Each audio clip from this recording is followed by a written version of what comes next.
Bienvenue sur ma chaîne. L'Inter Miami a révélé une annonce majeure concernant Neymar. Alors qu'il arrive en fin de contrat avec Al Hilal en juin prochain, les spéculations autour de son départ imminent de l'Arabie Saoudite se multiplient.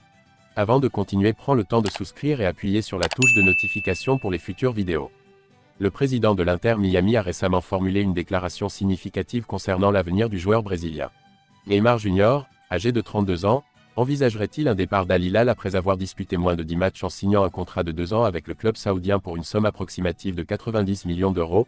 La star brésilienne avait pour ambition d'élever le niveau de la ligue saoudienne, mais cet idéal s'est rapidement mué en une véritable épreuve. Ayant subi une blessure sévère au ligament du genou ainsi qu'au ménisque en octobre 2023, l'ancien prodige du FC Barcelone a récemment connu une rechute après avoir disputé seulement 7 matchs, un but depuis son arrivée. Accoutumé aux discussions médiatiques, son père a récemment abordé son avenir, déclarant qu'il préférait attendre et observer ce qui se produira, ainsi que les véritables ressentis de Neymar. Il aura la liberté de prendre ses décisions. Nous n'avons jamais connu une liberté aussi grande dans le choix de notre destination, et disposer d'un joueur de 32 ans sans engagement est un atout précieux pour n'importe quel club, a-t-il souligné, en précisant que la Coupe du Monde des clubs en fin de saison constitue un objectif pour le numéro 10 d'Al Hilal. Ainsi, avec son contrat arrivant à terme en juin prochain, Neymar Jr., 32 ans, se retrouvera face à des options variées. Bien que l'Europe manifeste actuellement des réserves, le retour à Santos, au Brésil, a toujours été mentionné tant par les médias que par les responsables du club brésilien. Néanmoins, l'Inter Miami ne semble pas exclure cette possibilité, comme l'a confirmé Rorema, le président de la franchise de la MLS, lors d'une interview avec Divni Sport. Celui qui aspire à restaurer la MSN du FC Barcelone, avec Neymar comme le dernier avant-centre qu'il n'a pas encore acquis, souligne la clé réside dans sa disponibilité.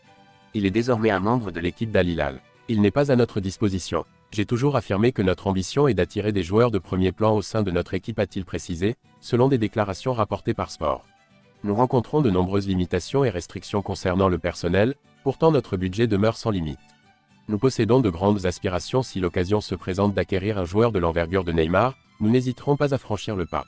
Cela ne repose pas uniquement sur mes propres décisions. Cela varie selon le joueur et la ligue. Indubitably, nous visons à établir une équipe d'envergure ici, a également souligné le dirigeant floridien. Il est fort probable qu'il ait reçu le message. Le renommé footballeur argentin, Lionel Messi, a souligné le joueur qui lui a causé le plus de frustration tout au long de sa carrière. À son zénith, la Pulga se révélait presque, incitant certains à adopter des stratégies peu scrupuleuses dans une tentative désespérée de la ralentir. Néanmoins, un joueur a su devenir une source récurrente de vexation pour le maestro argentin. Messi a divulgué que l'ancien défenseur du Real Madrid, Sergio Ramos, était le joueur ayant suscité le plus de frustration au cours de sa remarquable carrière. Les deux athlètes étaient des rivaux redoutables durant leur passage à Barcelone et au Real Madrid, s'affrontant fréquemment dans des duels intenses d'El Clasico. Lionel Messi a qualifié ces confrontations d'intenses et a admis les nombreuses altercations survenues entre lui et Ramos. Nous avons rencontré de multiples désaccords avec Sergio Ramos. Combien de fois ai-je eu des disputes? C'est lui qui m'a le plus frustré, a reconnu la Pulga. Merci d'avoir regardé cette vidéo et je vous prie de laisser vos commentaires.